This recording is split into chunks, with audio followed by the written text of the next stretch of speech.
नमस्कार दोस्तों, आज हम आपको टेटनस टॉक्साइड और एटीएस एंटी टेटनस सीरम के बारे में बताएंगे।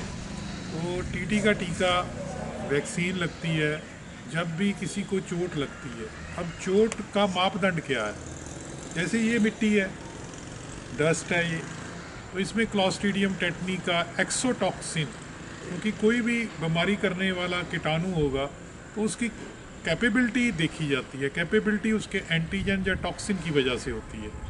टॉक्सिन उसके अंदर से निकलने वाले जहरीले पदार्थ होते हैं और उसके सेल वॉल में का कोई प्रोटीनेशियस टुकड़े को एंटीजन कहते हैं, जो कि जिसके पास कैपेसिटी होती है डिजीज़ कॉजिंग की। तो नेचुरली क्लॉस्ट्रीडियम टेटनी एक बड़ा ख़तरनाक बैक्टीरिया है जो बैसिलाई है, रॉड शेप है। अगर आपको चोट लगती है तो, और अगर आपका जो ब्रूज है, ज़ख्म है, वो 1 सेंटीमीटर से कम है या ज़्यादा है, वो मापदंड बनता है आगे टीटी लगाने के लिए। अगर आप पूरी तरह इम्यूनाइज्ड हैं, और पूरी तरह इम्यूनाइज्ड का मतलब है कि किसी बंदे ने इसकी सारी बूस्टर डोजें लगाई हुई हैं। बचपन में आपने सुना होगा कि डीपीटी का टीका लगाया जाता है। ऐसे ही एक मापदंड जो माइक्रोबायोलॉजिस्ट समझते हैं कि माइक्रोबायोलॉजिस्ट कहते हैं कि किसी बंदे को आज टीका लगाया, फिर 4 महीने बाद, फिर 8 महीने बाद और 1 साल में, और फिर 5 या 10 साल में बूस्टर डोज लगती हो, तो उस बंदे को 1 सेंटीमीटर से कम अगर कट लगा है तो उसको लगाने की जरूरत नहीं। मगर मैं कहता हूँ कितने का आता है टीटी? कुछ भी नहीं। 10 रुपये से भी कम का टेटनस टॉक्साइड तो ज़रूर लगाइए, क्योंकि जहाँ पे मिट्टी है, जहाँ पे लोहा है, जहाँ पे पत्थर है, अगर आपको इससे चोट आती है।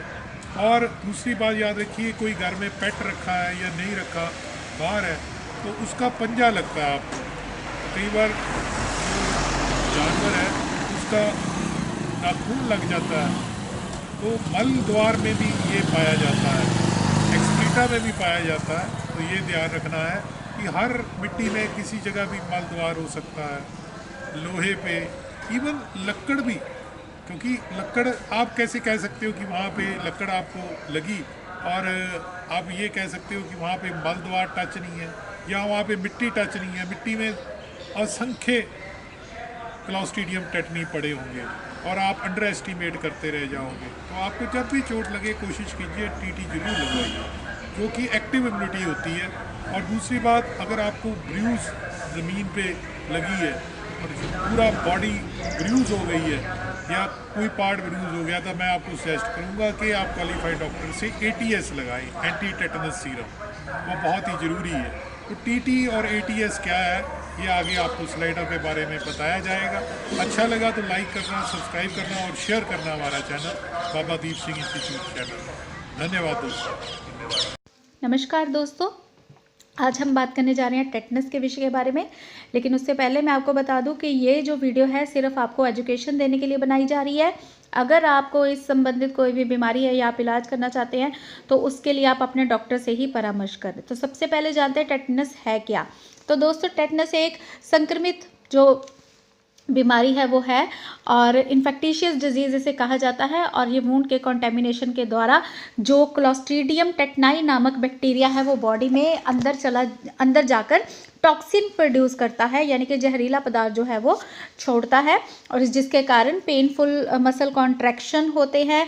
और जो लॉक जॉ है, इसे उसके नाम से भी जाना जाता है क्योंकि इसमें नेक और जॉ के जो मसल्स हैं वो लॉक हो जाते हैं, यानी कि गर्दन और जबड़े के मसल्स जो है वो लॉक हो जाते हैं। तो दोस्तों, ये दूसरी जो वैक्सीन्स हैं जो कि वैक्सीनेशन प्रिवेंटेबल डिजीज़ के लिए इस्तेमाल की जाती है उनसे बिल्कुल अलग है, क्योंकि ये पर्सन टू पर्सन स्प्रेड नहीं होता, ये कम्युनिकेबल डिजीज़ नहीं है।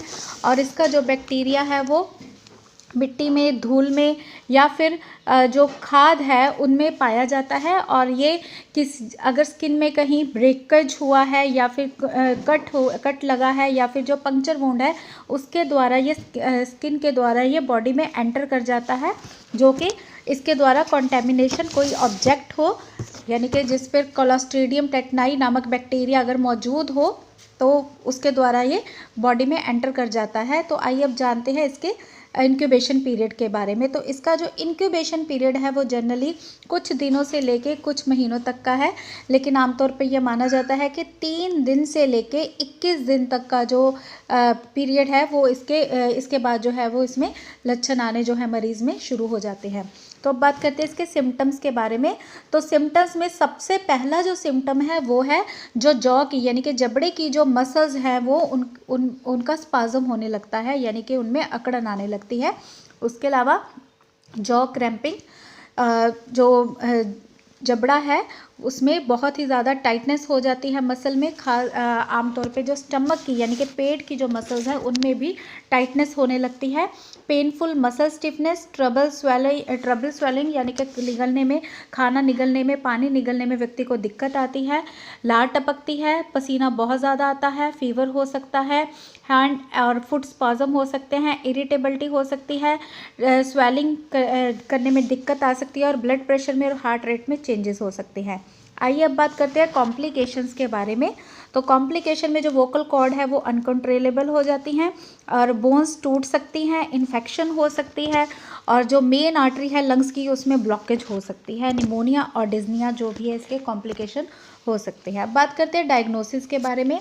तो इसका जो डायग्नोस है, निदान है, वो ज़्यादातर डॉक्टर के द्वारा जो साइन एंड सिम्टम है मरीज़ के लक्षणों को देखकर जो है वो किया जाता है।